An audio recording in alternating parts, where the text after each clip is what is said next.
Okay, welcome back to Survivor at UCLA, the after show for episode 7, Vibes and Weird Smirks. Today we have Elena, Hannah, and Karina, who've all done episodes before. So a lot of the things that I usually do in the episodes, I do introductions and I have everyone talk about like how the show's impacted them, but we don't need to do that because you've all done that already. So we have a little bit extra time to really jump into the nitty-gritty of like the way that this game is shifting, which I'm pretty excited about because this is a pretty pivotal episode, I would say. And we kind of start to see some people playing in ways that are like non-optimal. Early on, there are like ways that like everything can change. There's a lot of things that are variable, but at this point in the game, you kind of have a finite number of people who are there to work with or not work with. And so there isn't as much flexibility and like ways to fix mistakes at this point. So we kind of start to see like, oh, that maybe wasn't best for that person and that was good for that person. So I'm excited to jump a little bit more into that. So I want to start with talking a little bit about the last episode actually before we jump into the auction, because we do have Hannah here. Hannah, were you blindsided? Did you know you were going home? Tell me, what was it like? I knew I was getting votes, like for sure. I knew I was getting five. Um, I was probably like 60-40. I thought I was safe. Like you see me say in the episode, I don't think Jude will flip. So at the end of the day, like I didn't think that he would. I mean, I knew that was a chance. I knew I was getting votes. I think my greater concern, what I thought was more possible, was that we were all voting for Vince and then Vince would play an idol and then I would go home. Mm. So I definitely knew there was a chance. I would say, yeah, I was like 40% sure I would go home. So Well, yeah, I was more surprised than not. yeah. Well, and at the same time, you also do get a shout out in this episode. You do remain relevant, but Elena gives you a shout out. She was like, "You're the only one I want to stay dumb strong for," which was really cute. Honestly, I was like, "Oh." The Hannah mentioned retroactively. Um, yeah, no, I don't know. I always think it's crazy that the season happened before you guys were dating, and then there were like these cute little moments. It's like, oh, the beginning, the start of it all. But yeah, no, Elena, did you think that Jude was flipping? Because you also have that conversation with him where you're like, I heard you're flipping. Did you have a feeling that that was going to be an outcome? Honestly, not really. I feel like I was kind of the one convincing people maybe that he wasn't going to flip, which obviously Mm, did not work out in our favor. But I would say that conversation that I had with Jude and Denev is really like what solidified it because he did a good job to me, like convincing me that the flip on Kelsey was like solely for personal like reasons between them. And honestly, like everything he was saying from her perspective, like was true from the first, like from the original Doves tribes, like she was like we were gonna vote Jude out. It was like the next plan from all of us. So like I was like, I can't blame him that much for being on Kelsey. Like I get it. But then once we were reunited, I thought we had like a good thing going. And that conversation, he really did a good job of painting it as like, well, Vince is just telling multiple people different things. And I still feel like I knew Jude like more than Vince at that point, even though we had Vince and I had been on that swap tribe together. We had never really had a vote or anything. So I feel like I was more inclined to like believe he'd be like, there's no way he would really do this twice, right? So I really was blindsided when Hannah went home and it was sad, especially because I knew, I was really upset after because like I feel like if I had known, I probably would have played my idol on her too. So ooh, um yeah, I think I would have honestly because at that point like she was like we were number ones too. So it just sucked, but definitely did not think he was gonna flip again. yeah, I mean, I don't know. Jude is hard to read, and it's funny because he kind of gives off this like I've talked a lot, I think, about like this evolution that he kind of starts to have as a player where he kind of starts to pick up on the game and like play. And I think because at first everyone kind of underestimated him, even if they didn't trust him, I think he still was underestimated in what he was like actually capable of, which I think allows him to position himself really well in this way. But yeah, I want to jump into the auction. I loved watching this auction. There was a lot that I forgot about, and like not to like I don't know how involved I was, but to like give the props to production, I feel like because of how like it really tied into the theme. Like there was a lot of like moral dilemma-y aspects of it, like the cupcakes, giving someone the moral dilemma and then seeing what that moral dilemma actually was in the voting booth. There were a lot of really fun elements. Elena, remind me what you ended up bidding on. You went in on the extra vote, right? Yeah, I think I put all of my money on the extra vote for like a chance at it. Um, I just felt like it was the most like concrete thing where you knew what it was. And at that point, we had just lost Hannah, and I was like, we need all the votes we can get. So, and I really didn't want like Iman to get it because that kind of would solidify from that moment, it would solidify that like, okay, like they already have an extra vote, so like a dove is going next is like what I was worried about. Mm. Um, so I was like, I would rather put all my money in on something that I know is like um something I like that I know what it would be, what I could get. It's something that I thought had more impact in the game than like the asking the questions or whatever. I didn't really feel like that was like worth bidding on. But I mean the moral dilemma was interesting, but I was worried that it would be like you wouldn't know what it was and it would be something that would, benefit the person you gave it to. And I was like, I don't want Yeah. to risk that if I gave it to like Iman or Annika or any of them. So I was like, let me just bid on something where it would for sure be a good outcome if I got it. Yeah, I don't remember if Vince knew what it was before giving it away. I feel like he maybe would have given it to someone else if he knew, like maybe to Lucas or Yeah. something if he knew. I don't remember. Karina, do I you can, know? Yeah. yeah, yeah. Okay, like disclaimer, this was an hour-long episode. There's actually so much that did not make the cut. The reason why Vince gave the moral dilemma to Yvonne was because they wanted to like they weren't sure if it was going to be a good thing or bad thing. So yeah, he didn't know, but also I think over time they realized this is probably going to be a good thing. And Vince was like, I'm like at the bottom. Like he knew that like all the snakes were like Loki after him. So he was like almost like trying to extend an olive branch to Iman by giving it to him. So that's why. Interesting. Yeah. I guess a little too late. He was already in the voting booth when he was presented with that. But yeah, okay, Elena. So I'm curious if you had gotten the extra vote, yeah, and the whole caveat, right, was you had to vote publicly right there and then. What do you think you would have done? Right. So I remember after seeing that the vote was like it had to be cast publicly, I remember being like, oh wait, actually I'm glad I didn't get that because I knew like that people had been talking about taking events out next. Like that was kind of like something we like because we thought it was happening that vote, but like it was pretty obvious that there was something going on with some of the snakes and vents and that could be an option.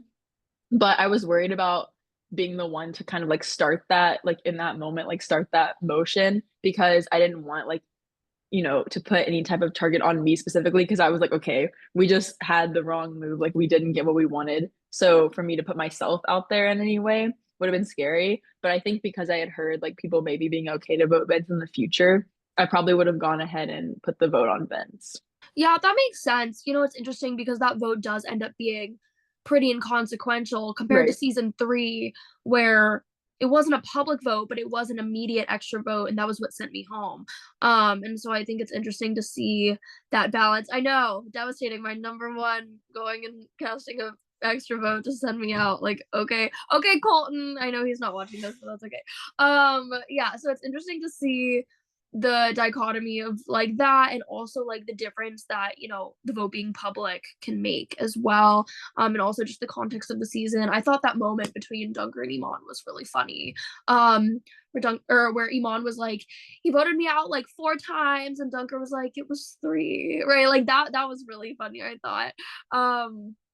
But yeah, really great moment. I'm trying to think, was there anything else interesting at the auction? Jude buys the COVID test and he has this confessional where he's like, if it had been something actually important and one of the doves had gotten it, like I would have been upset. That was really interesting, I think, and really shows kind of where his alignment is. Um, what else? Oh, and then Annika gets the idol clue. So let's talk about idol hunting because we talked a little bit about this in the last episode. Ryan was on the after show. But we have this whole fake idol hunt, where Dunker basically sends you to find his own fake idol. And then we see again this episode, where once again, Iman finds another fake idol, or yeah, so it's just a lot of lies at this point.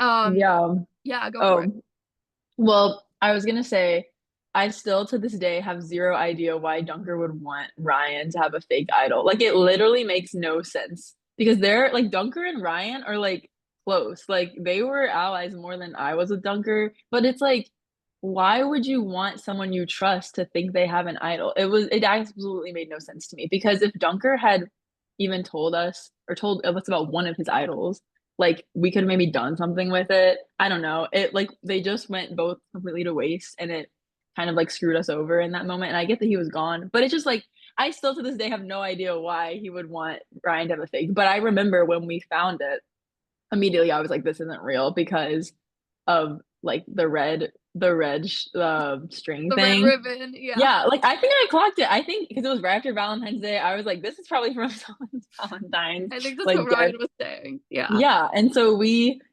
I think we knew it was fake deep down, but we were like at that point like might as well try because like what do we have to lose? Besides, I mean, I wasn't gonna play my real idol, but like we might as well try this fake idol. But yeah, it was a frustrating situation.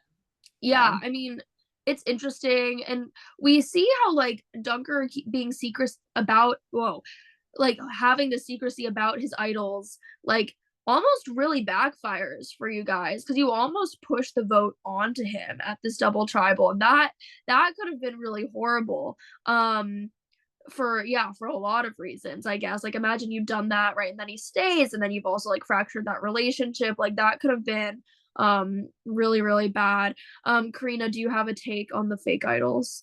Okay, I have a lot to say here. So, first of all, I want to say, and you guys can correct me if I'm wrong, but okay, so I feel like Annika's fake idol, Annika and Iman's fake idol that they threw out pre-merge, like I feel like kind of inspired the players a little bit to be like, oh, we can just make shit because you can't like do that on a real Survivor Island. Like you can't like print out a piece of paper and like make a whole fake idol hunt, but you can in Survivor UCLA.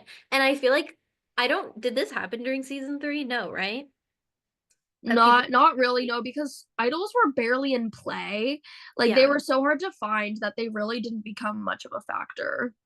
Yeah, and I feel like this kind of like inspired this whole other level of gameplay, so much so that like I think, and I could be wrong, but I'm pretty sure after this we started implementing rules about what fake advantages you can and can't make. Specifically making like a congratulations paper, like we're not allowed to do anymore. But at the time, Dunker and Annika and everybody were making the fake congratulations papers. So there was like really no way to tell if it's like fake or not. I could be wrong, but I remember for seasons 5 and 6, you weren't allowed to do that. Um, and so I feel like that's the first thing. But in general, I also think that there's something that did not make the cut, which is Annika made a fake steal a vote and planted it at the challenge. And it Mm. ultimately didn't end up doing anything. I think Jude found it and then he was like, look what I have. And Annika was like, oh, that's fake.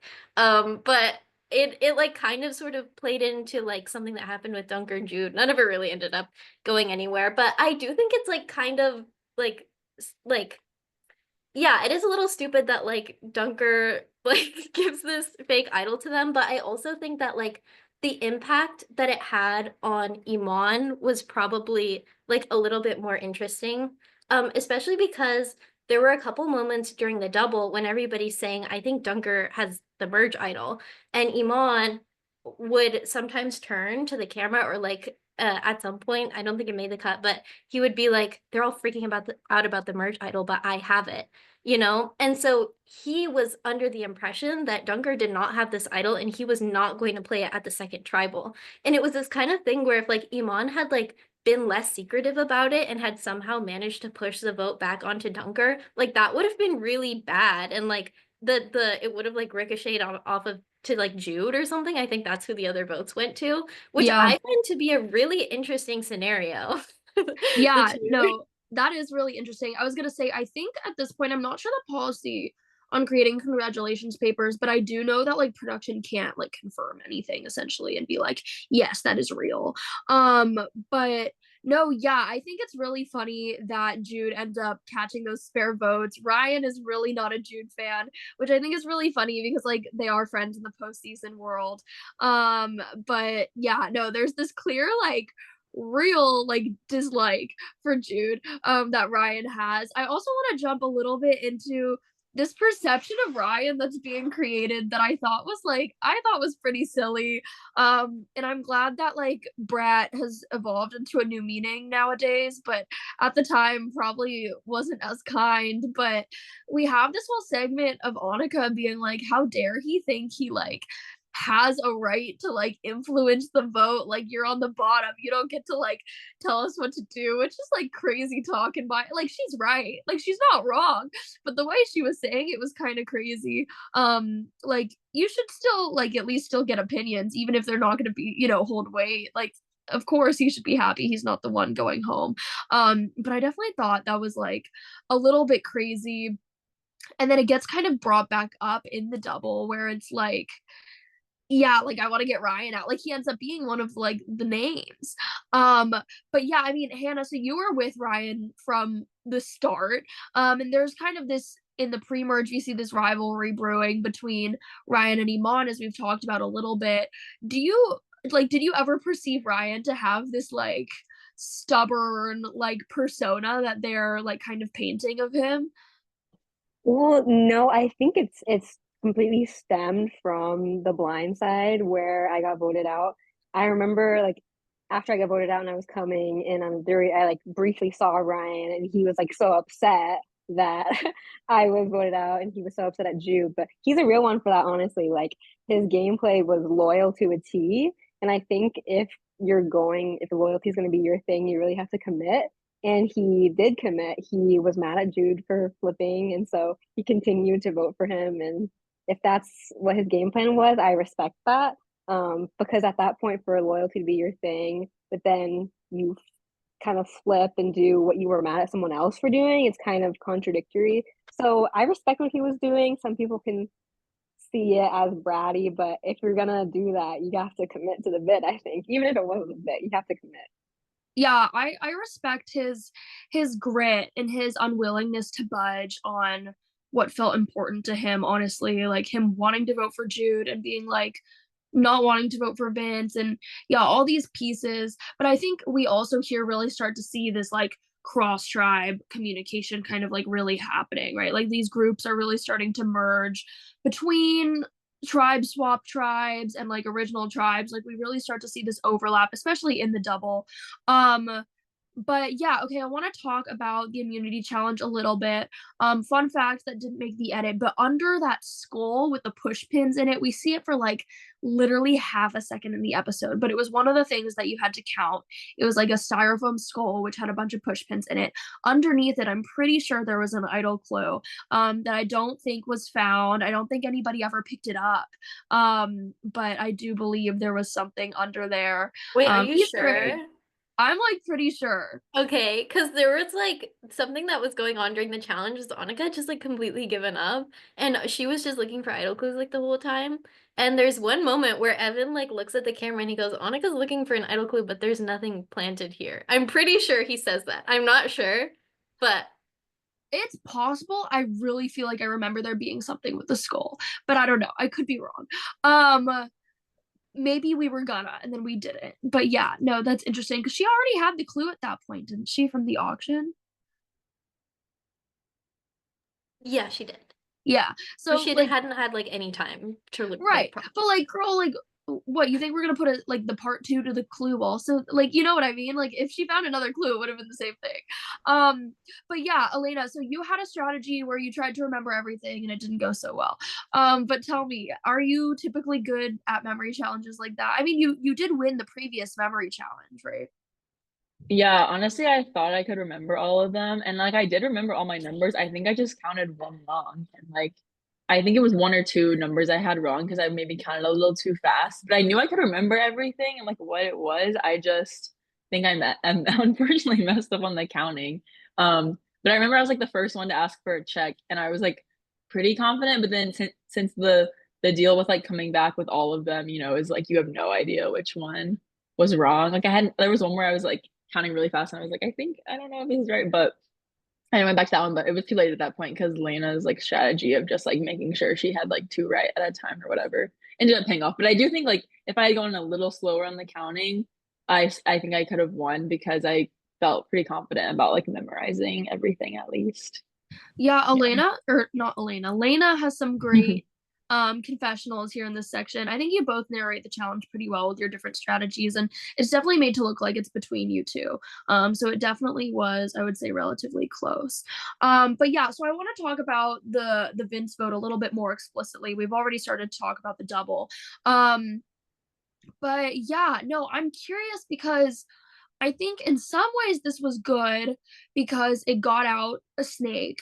But at the same time, right, it was clear that Vince was on the bottom of the snakes. And so it's like, was this really truly optimal? Could Vince and Lucas have been pulled to do something else? I'm curious, like, yeah, what your thought process was on that. Definitely. So I was thinking about it like post like after watching and being like, oh yeah, like I remember the main issue that I had with Lucas and Vince, like I absolutely preferred to work with them like 100% from our swap tribe, but they kept saying like, let's work together in the future. Like I don't know if we can do anything this vote, but like in the future. And it was very much just like a, is this ever gonna happen? Like they seemed really honestly reluctant, even though Vince was clearly on the bottom of the snakes. They seemed reluctant. Like if they had said like, hey, let's make a move on like Iman or Annika, I would have 100% way more been down for that. But they just Yeah. like weren't giving us that. And for Iman and Annika to be like, hey, we want Vince out now, I was like, at this point, like, how can I 100% know that Vince and Lucas are ever going to work with us because they're just kind of like letting it. And I think Lucas had more of a reason to stay with like Iman and Annika at that point, I guess. But Yeah. for Vince, it was like, why not like try to make a move? And we had multiple, one-on-one conversations. And I feel like it was always just like beating around the bush of maybe working together. And so I was like, this isn't going anywhere. And at this point, if it's not, like, I would rather have, even though he's on the bottom, I'd rather have it be Vince than someone I trusted, like, Ryan or Matthew at that point. Yeah, So, of yeah. course. I think it's interesting because I almost wonder if there's a world where instead of it being Vince versus Hannah, you pull Vince. I mean, obviously, like you thought that Vince was the one that you was going to be most agreeable, right? We kind of talked about that. Like that was going to be the thing that pissed people off the least. But I do wonder if there's a world where instead, you pull Vince and then with him and whatever you vote out somebody else, you vote out a Jude or whatever. I'm curious how that would have changed the game. Hannah, what were your thoughts on seeing Vince come to the jury next? I'm sure it was probably at least a little predictable as he was the other person to get votes the previous tribal. Yeah, I mean, it wasn't shocking, but I was more happy to see it be Vince than, one of my Dove allies. I think whatever the reasons were that Vince went home, it probably wasn't super ideal for the power structure of Annika, Amon, Lena. I would say those three at that point were probably the most powerful because they very easily could have just stuck with Jews, stuck with the numbers, and kind of like pagonged the rest of the Doves. But I honestly think I give some credit to Elena for this because her relationship with them was so strong that I mean they never threw out her name. It was never even a consideration. And I think they were kind of willing to go like tit for tat. Okay, like yes, we took out Hannah, but we're willing to sacrifice Vince now. So yeah, I mean it was good strategy, I think, on the Dove's part to just say, okay, yes, we'll go with Vince because I think if they had fought more, I mean, Amon could have been like, we're trying to help you, we're saving you, and now you're fighting. Like, we're just going to pick one of you instead. So I think, yeah, there's probably not much the Dove could have done in that situation other than just say, okay, yeah, Vince is fine, not us. Yeah. Yeah, I felt bad for Vince leaving, but I always take some solace knowing that he got his phone call with Stephen Fish back, and that's the biggest win you can get from the game. Shout out Stephen. But yeah, no, definitely a tough moment to leave right after that. I thought the advice that he shared was also really interesting, thinking about what move is optimal for everybody else as you maneuver the game and like think about what will people actually be willing to do, trying to see things from their perspective. I think that's really good advice on the game in general for sure.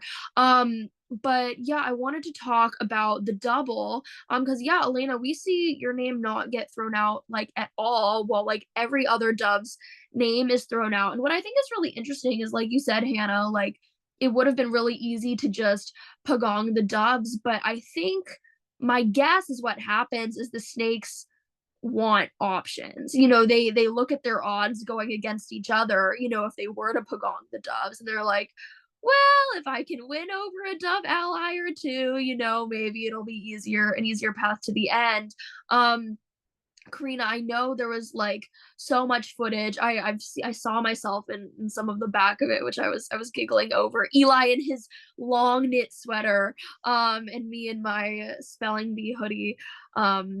And yeah, no, just such a funny day. You know, when we're in that little sculpture garden, it's never a good sign. But yeah, yeah. But please, Karina, tell me, what was some of the footage that was cut that you think like could have been an interesting addition? I'm sure you have a billion answers to this, but From specifically the double? yeah, from the double. Okay. I would say the biggest thing was I cut it like to try to leave some ambiguity there as to what was going on.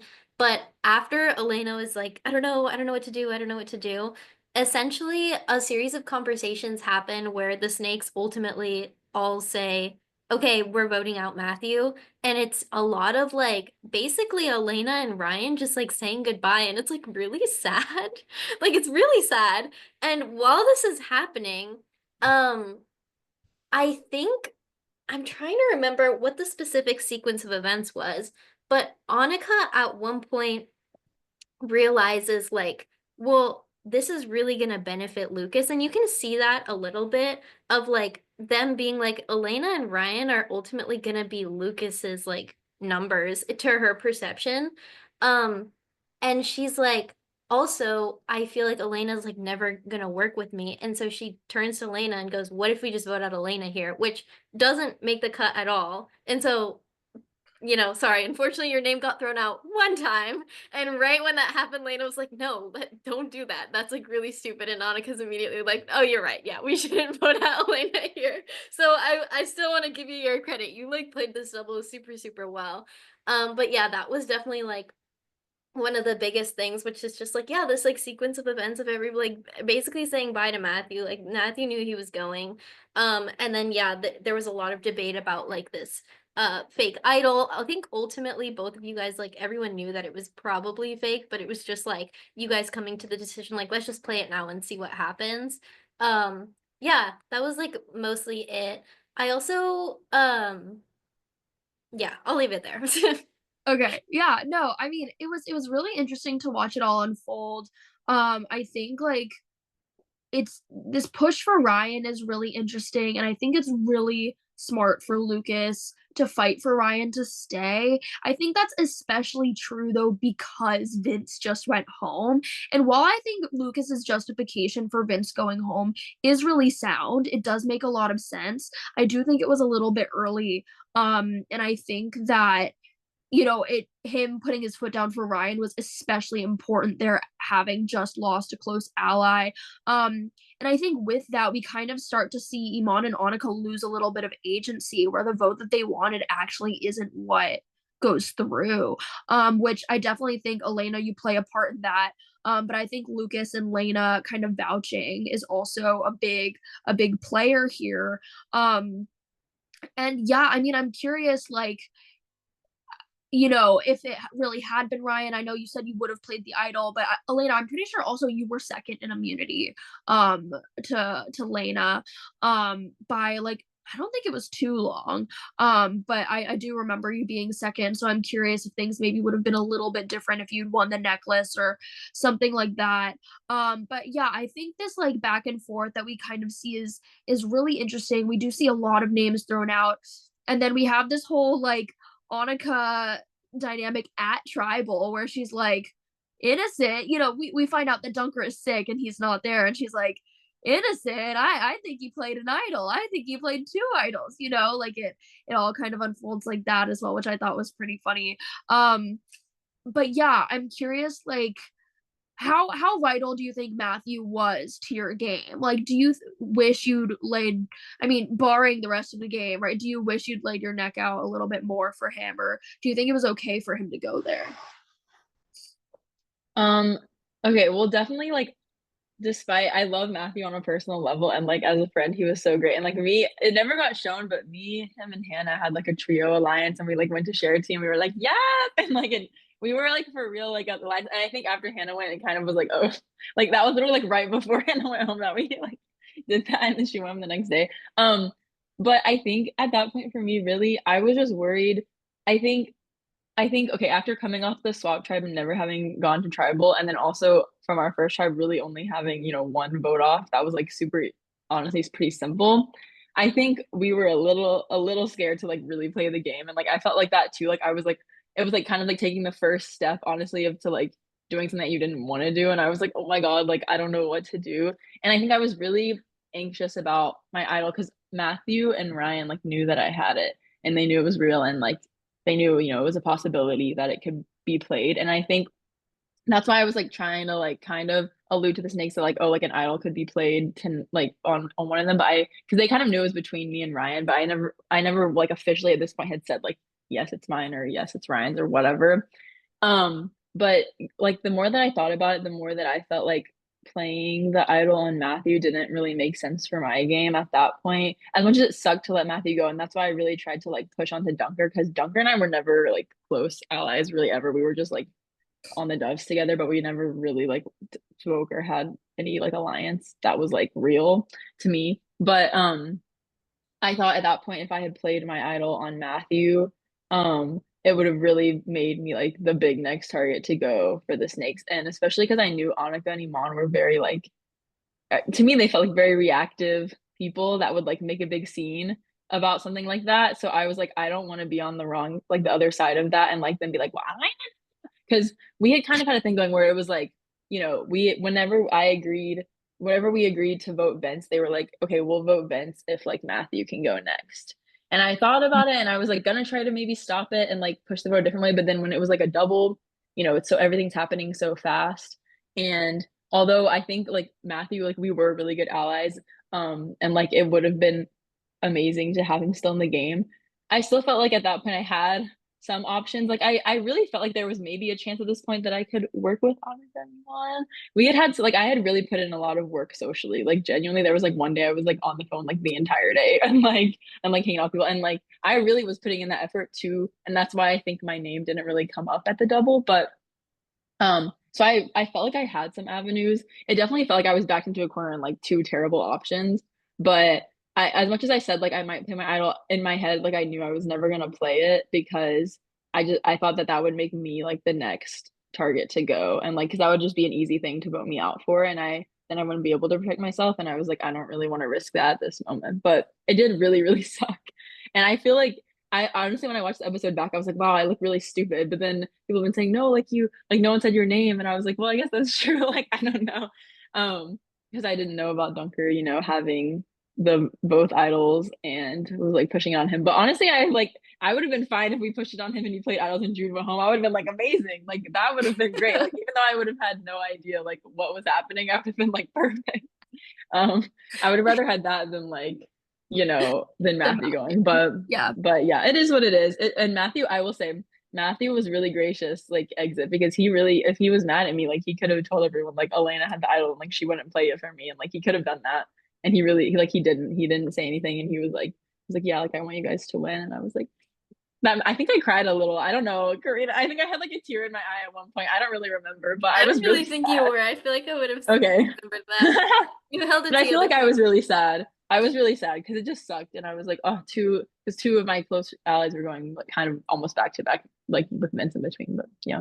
Yeah, no, definitely hard. I mean, it was back-to-back days, basically, right? Like back-to-back filming. So that's definitely hard. I do think in this episode, we really start to see the formation of your closeness with Ryan. I think, we've always kind of known that, and we do start to see that in the last episode as well. But here, it's really, I think, to me, it was really solidified when Ryan really is like, if you have Elena, like, I will do it. Like, I am with Elena. I thought that was really sweet. And like, I think, yeah, he just through and through is so loyal and like to his values, I think, and we see that from the start of this game. And I think that's something that makes Ryan really compelling to watch. Because you don't see people like that a lot who are really true to their like loyalty. Like we see people true to their snakiness plenty, but to see someone who's really really being true to their loyalty and doing what they think is morally right, I think is really compelling, especially on this season. But okay, I want to jump into talking about the confessional account, talking a little bit about the edit. Karina, I want to do the game of like guess who has the most confessionals right now, because I really have no clue. Yeah, okay. So, okay, I should have pulled up the numbers from last time. I don't have them anymore, but last time I'm pretty sure our top two were Jude and Kelsey, or Dunker and Kelsey. It was It was something like that, I think. Yeah. yeah. And then our bottom like least amount of people was Annika and Ryan. So I'm so curious. I think like Lucas was like second highest. Yeah. So I'm curious, how do you think that's shifted? Who do you think is number one now? You're so immature. Okay, go ahead. No, Yes. Hannah laughed. Hannah laughed and it took me out. Okay. Does anyone have any guesses? Want to go Okay, first? I I don't like know if it's just like, oh, sorry, you go, you go. Go for it. I was gonna say something that I noticed is like almost after every single vote out, we get a confessional of Lena being like, "That's exactly what I wanted to happen. That's exactly what I Mm, knew." And mm. so I would say I think she's pretty far up there. We also get a lot of confessionals of her because she's doing really well in the challenges. So I feel like she's pretty up there. I will say, like, to comment on that, there's a reason why Lena's always in that spot. It's because, and she has like a lot of confessionals where she's like, guys, I'm not a strategist. Everyone just tells me what to do and I do it, you know? And so, in a lot of ways, like, Lena would like hear a lot of things, but she wasn't making a lot of decisions. And I felt that Lena's a really good narrator. Like, she breaks it down really well. And so, in the places where she wasn't super great at narrating, which was usually the strategic portion, I was like, I can't really put what she says in here because she doesn't really say much about it. But I did find, like, her perspective on, like, yeah, this is what it went down and it was perfect. And here's like what happened during the challenge. I was like, this is where I can most utilize her, like, her confessionals because she was like really strong in that way. But just like when it came to strategy, wasn't able to break it down as much as other people were. Mm. Okay, Elena, do you have any guesses? Well, I was actually gonna say the same thing, because we talked about that. But additionally, I would say I don't really. It's so hard because there are people that I always think are never the top, and I'm like, I wonder if it's because they're just like louder in the rest of the episodes, so then it feels like they're like talking more, but it's in a public setting. Like I always have to go back to like Iman. I feel like he's like always like wherever he's at, he's like speaking. So it feels like he has more like maybe content. I don't know if that's like confessionals wise or just in general. So I always I've felt like Iman has a lot. Um and then like less, I mean I'd definitely say Matthew. I feel like Matthew has last episodes like hasn't really had any confessionals. R.I.P. my king.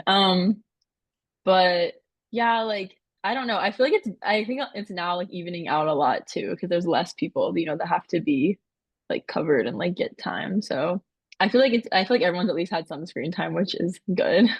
Yeah. I feel like we've seen Ryan get a lot more the last couple episodes, at least compared to the first few.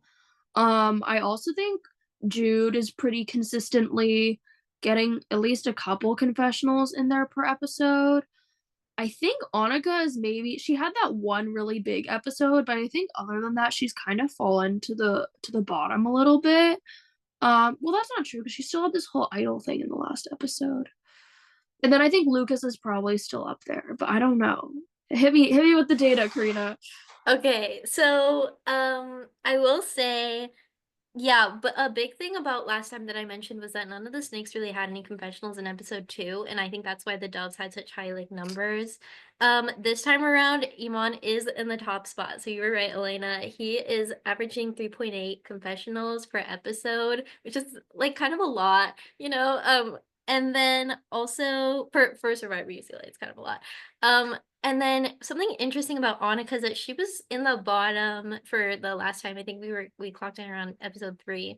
And I definitely think that like she just didn't have a lot of pull in the first half of the game, and that's why like she didn't end up getting a lot of screen time. But Annika holds the record for most confessionals in an episode, which was episode 4 with 8 confessional segments. So I will say that like definitely put her way up in numbers. She's averaging 3.14 now, which I think before was like 1.7. So it's definitely a lot more. I just think that like the early merge like kind of hit her numbers.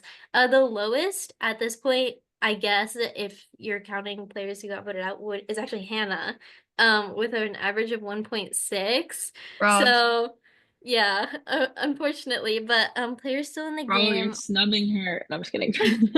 Sorry. Love you, Hannah. I think is uh oh, okay, yeah, 1.8, which is Matthew. Yeah. I think honestly the only reason why Matthew is higher is because he had the whole like purgatory segment. And so that was like all him basically, just narrating his adventure through purgatory. And then Elena, your numbers like came up a lot. I just thought I would, you know, let you know you're at an average of 3.1, which is like definitely top 3. And I think like yeah, both you and Ryan, like I think have your games are like so intertwined where it's like I think in the early pre-merge, like you weren't super like big you on like gameplay. You were definitely like present, but I think like that's also very evident in like your confessional counts where it was like a little bit lower in the merge and now like both of you guys are going up. Ryan was at the bottom spot. Now he's not anymore. I think he's like around 2.5. So yeah, just like interesting to see how things change. Like both Ryan and Annika just like completely skyrocketed in the game, and as a result, like they're definitely not in the bottom positions anymore. So yeah. Yeah, no, that's really interesting because I think we talked about this last time, how I track confessional accounts for my actual Survivor draft that I do. And we just had the premiere of Survivor 48, and Say had 21 confessionals in one episode. And obviously their episodes, like the premiere is 2 hours, right? Which is like 4 times as long as one of our episodes. But still, 21 divided by 4 is still like a decently large number. Like that's a really heavy edit in general. Like 21 is an insane number. And so I think it's really interesting the different ways that confessionals are utilized, right? We see them utilized for storytelling, we see them utilized for strategy, we see them like when people have good positioning and not so much when they have bad positioning, and we see them when people are building relationships a lot as well. It's really interesting to see the different things and the different factors that influence those numbers fluctuating. Obviously getting voted out definitely plays a factor. I saw But yeah, Sai. okay. I don't know if this is true, but I think Sai in that first episode, or Say, had more confessionals than Natalie White had her entire season. So that's some more for you. Might be true. Might be true. That's a good stat. Um, but yeah, I want to talk a little bit about who's playing optimally, whose position got better this episode and who's worsened. And then Hannah, I want to talk a little bit about what the jury's perspective was at this point, as we head into the rest of the game, and then we'll jump into player of the episode. So, okay, who do we think is playing like really well right now? Because I think we saw like last episode I feel like was net positive for most people except for Hannah. Um and then this episode I feel like there were negative aspects for everybody, to be honest, this episode. Like last episode I would argue that like something went well for everyone, where this episode I feel like something went badly for everyone.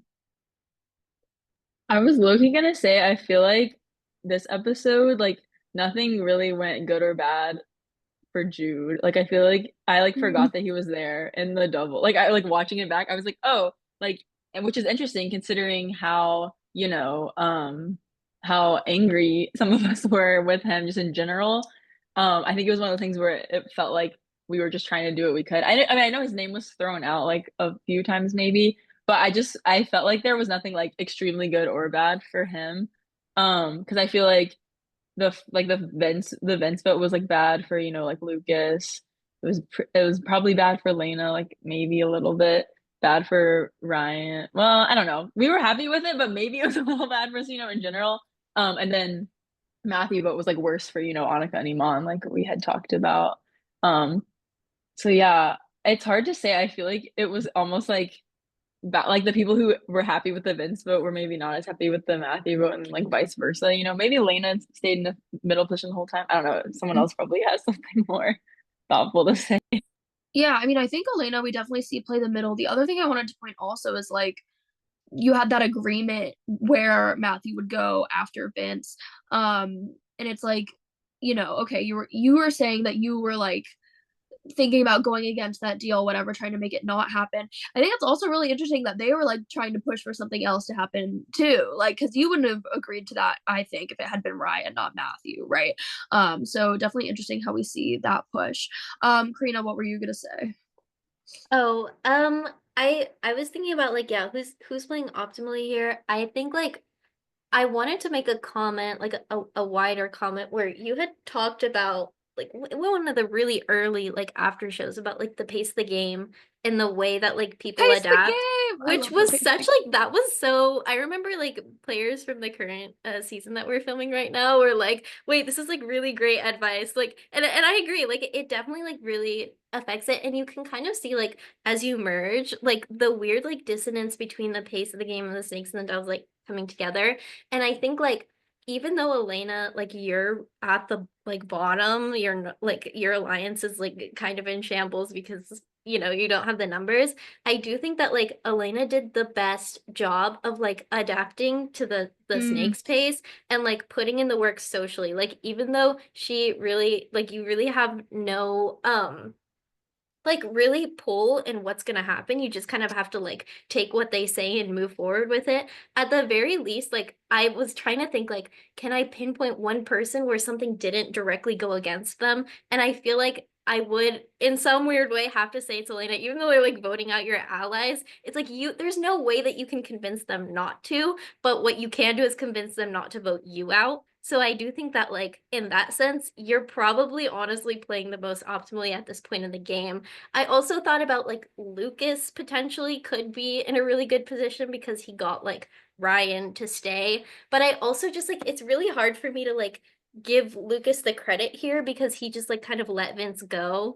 And I think that was probably the wrong move for him. I think Vince definitely should have stayed because it's very clear that Annika and Iman like don't really trust Lucas. Like they do a little bit, but not really. And it's like, can you fault him? Like Vince was kind of like screwing over his own game in many ways too. I don't really know, but I don't think it was like optimal for him to lose his ally in Vince, but he kind of like made up for it a little bit by getting rid of Matthew. So I don't know. I still think that like Elena takes that top spot a little. yeah, I think it's interesting also because like a big part of Lucas's argument for why it made sense to vote out Vince is because there would have been a shot taken at them as a duo, which I do think is true. But I think this general dislike for Vince would have led it to be Vince, regardless of what point that happened. Obviously, there's a chance that that wouldn't have been the case, but I do think there was a chance that it would have still gone that way, and maybe he could have had a little bit more agency going into the late game there. The other thing I was gonna say, yeah, I think pace of the game. I love the pace of the game. It's like, yeah, it's my favorite thing. I say it all the time, but it is, it's true. I think it's really interesting to watch, and I think like that is a big reason why people aren't throwing Elena's name out. Like you were saying, like people see her as like a valuable member and like someone that they're able to at least talk to. I think with Iman and Annika, they're big talkers. And if you're not like communicating with them, I think that makes like communicating with them, I think is huge for like their value in you as a player. And so I think coming from a perspective where the pace was a lot slower on the Dove tribe. Elena's able to kind of correct for that, and really connect with the snakes in the ways that some people really aren't able to as much, which I think is really interesting and definitely, yeah, adds some value. Like we especially see that right compared to like Dunker, earlier on, right? Annika had that comment about like, yeah, Dunker and I had a 12-minute phone call, right? Or with Ryan, right? There's still like Iman is like, yeah, I heard that you were opposed to the Vince vote, but I never got to talk to you about it, right? We kind of see this like discrepancy in the communication that different people have. So I think that's really interesting as well. But yeah, there isn't really one person where I'm like, this went perfectly for anybody. Hannah, do you have thoughts watching it back? Like, was there anyone that you like stuck out to you as like this episode was really good or really bad for them? Well, a comment I want to make about the whole Elena thing. It's interesting that Annika and Amon saw Elena's, I guess, social savviness not as being threatening because they're going for Matthew, they're going for Ryan, and I don't think they saw them as threats. So it's interesting that they never really seriously considered voting out Elena, even though in their minds she's probably more strategic, she's more threatening, but they never saw it that way. So it's a testament to, I guess, the relationship that she'd built with them as being not threatening, but more as something that would help them. So shout out to you for that. Yeah. I also think another person that did pretty well this episode is Lena. I mean, she's doing great in these competitions, and her allies are staying strong. They are never considering turning on her. So, and she never really gets any blowback for anything because, yeah, she's not really making these decisions, and so the people around her are kind of getting the flack for it. And I think she was probably like the most, not like she was the calmest. She was probably the easiest to like as a person. So that's good for her as well. Yeah, I was gonna say I think Lena was probably the most well liked across the board, where most other people had at least a little bit of animosity built from other people. So Hannah, I'll go back to you from the jury's perspective between you, Vince, and Matthew. At that point in the game, do you remember there being anyone that you guys were like rooting for or against specifically? Well, I definitely know Matthew and I, like, we at that point definitely wanted to vote for a Dove just on a personal level. But I think not the two Jude. of us, no, no. I mean, I think we could He's respect not a what real he was dove. He's not a doing. real dove. Yeah. But I didn't really see, I didn't know how close Jude and Annika were or how close he was with the snake. So at the time, I didn't really think it was a great decision what he did. So, like, I can respect the move, but I don't think it would have been vote worthy or winner worthy move. So yeah, I mean Matthew and I definitely wanted to vote for a Dove that we were allies with. Vince, I think he probably was a little salty towards the snakes. So I don't think he was super wanting to vote for them. I know he had his allies with Lucas, so I think he was probably rooting for Lucas probably the most at that point. Yeah. No, I imagine it would have been hard from his perspective. I'm curious. Because yeah, no, it's tough when your close ally votes you out. It's like, Yeah, I was oh, gonna I guess say, wasn't don't he really. more angry with Lucas? Because like they were like number ones. I don't remember, but I thought he was like more angry at Lucas when like talking after. I don't know. But maybe he got over it, probably. I don't know.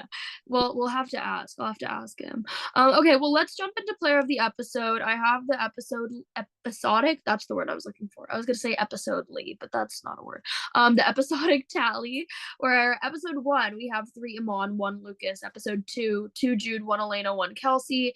Episode 3, 3 Nia, 1 Lucas. Episode 4, 2 Annika, 1 Iman, 1 Kelsey. Episode 5, 2 Jude, 1 Iman, 1 Annika, in episode 6, 3 Jude, 1 Lucas. I should probably add these up and just see total where we're at because I'm curious. It is a lot of the same names, with Kelsey being out already as was one of the names that came up a lot. Also Nia as well. But yeah, for this episode, player of the episode. Does anyone have any thoughts? I know I have mine. I was gonna say Lena. I think Hannah, what you were saying about her convinced me in this round because she won the 2 comps. Everyone likes her. She's kind of like in a very middle position. She can kind of go with, whoever she wants at any time, and like no one has any beef with her at all. I feel like, yeah, like I remember being like, I want to work with Lena, and then, we'll see down the road like how that goes. But yeah, like I just think I remember we like all really liked Lena and like I was a little bit scared of Iman and Annika. So I think there was like more like between us and them. But Lena, I feel like she had a really solid all around episode. Yeah, I definitely agree. Hannah, what about you? I would say either Lena or Elena. I think they both did well in this episode. Like obviously a knock against Elena is that she let Matthew go home, but I think it's true that if it's Matthew or Ryan, there's not really anything you can do. And in that situation where you don't have the numbers, you can't be like, let's get Amon or Veronica because it's just not gonna happen. It's gonna make you look worse and make you a target the next round. So I think she did the best that she could do. But I think just for the immunity wins, I would have to say Lena, probably. Yeah, Karina. Yeah, I mean, for me, it was kind of between Lena and Elena as well. I feel like part of me just like kind of doesn't really want to give it to Lena just because I'm not a huge like fan of people saying if you win immunities, you're a good player. I also kind of feel like I don't know, but I do really think that like Lena plays a really good middle position here. I just don't know like if she's thinking ahead and like pushing and making the moves to like make a case for herself. And then I had like the secret third option of like, well, I feel like Iman kind of, even though he like finds a fake idol and like all of this kind of goes down, I think that something that's kind of overlooked is what something you had mentioned earlier, Elena, which is that like there were Lucas and Vince like were saying like we'll work with you later, and Iman was the one to actually be like I'll work with you now, which I think was like super valuable. Like that kind of changed the game, and even though like and it started to build you and Iman up, and there were many times where like you guys were like talking during the double and he like basically at one point said like had basically convinced you like if there's an idol play make sure it's not on me, you know. And there were a lot of like small things that even though like Iman does not make the optimal decision to get rid of Ryan, he also like before he makes the decision to keep Ryan, he calls Ryan over and basically secures a spot in an alliance with you two later. He's basically like I'm with Elena, you can be with me too. And so he kind of like covers his base before he ultimately says, okay, let's let Matthew go. So I think just to be the contrarian, I'm going to give it to Iman here. Interesting. I know. I think that's a really great perspective and definitely not something I was thinking about. I'm gonna give it to Elena. So a little bit split. Yeah, I think like I agree. I think the immunity wins are definitely respectable, but I think like socially position wise, like while you didn't necessarily have like the most optimal outcomes, I think you set yourself up going forward the best out of anybody else. And I think there's definitely something to be said for that. Um, yeah, so that's two for Lena, one for Iman, one for Elena. The E names this week, or the E sounding names. Um, yeah, no, that's all I have. Does anyone have anything else they want to add before we wrap up? I want to ask Elena. So since it was between Ryan and Matthew, what made you want to keep Ryan over Matthew? Mm. Like, why was he more valuable to fight for than Matthew?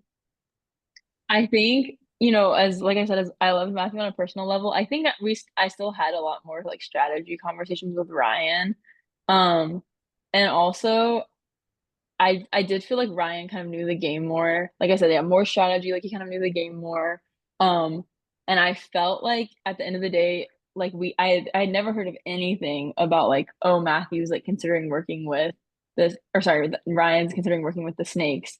But we had heard that about Matthew, like remember because like there was a time when they thought Jude and Matthew were both gonna work with them. And I didn't think this would happen, but when you're in like that rock and a hard place, it also seemed like honestly like I hate to say this, but it seemed like Matthew was like more okay with going home too. Like he was just kind of like, hey, if it has to be me, like I understand.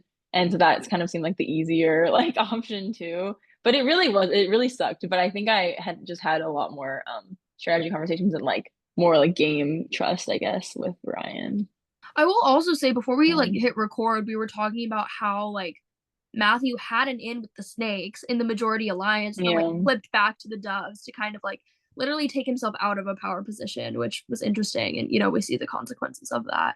Um, yeah, I think that was an example of like a pretty cut and dry instance of sides though, and I don't really think we see that as much going forward. And so it'll be interesting to see how that plays out. But yeah, no, Definitely. okay. Well, if no one else has anything else they would like to add, thank you all so much for doing this episode of the After Show. It was great to have you. Your insights are all super interesting.